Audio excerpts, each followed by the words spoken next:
મિત્રો આ દ્રશ્યો તમે જે જોઈ રહ્યા છો, જે જનસેલાબ જે ઉમટી પડ્યો છે, આ દાદા બાપુનો બીજો ઉર્સ મુબારક છે. એ ઉર્સ મુબારક નિમિત્તે જે પરંપરાગત જે મુનીર દાદા અને જે નુરાની બાબા અને બધા જે નીકળે છે ને દાદા બાપુની જે મજાર છે ત્યાં સુધી જાય છે. દર વખતે ઉર્સ મુબારકમાં મામૂલ હોય છે. જ્યારે દાદા બાપુ હતા ત્યારે ગુલામ અલી બાપુના ઉર્સમાં આ રીતે જ થતું હતું.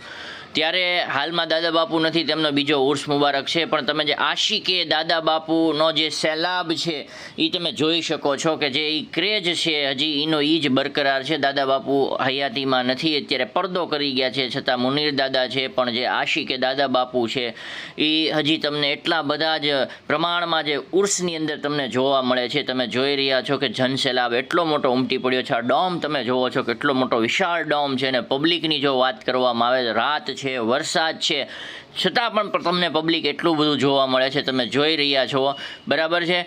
અને જે દાદા બાપુના કાર્યો છે એ તો બધા લોકો જાણે છે. હિન્દુ મુસ્લિમ એકતા હોય કે દાદા બાપુ મસ્જિદ મદ્રાસા સંપૂર્ણ હોય તો દાદા બાપુની હાજરી હોય જ છે. એના કામ બોલે છે દાદા બાપુના. અને તમે જોવો છો કે વરસાદ ચાલુ છે તોય આશિકે દાદા બાપુ જે છે એ કમ્પ્લીટલી હજી જે છે એની જગ્યા ઉપર બેઠા છે. આને કહેવાય છે આશિક.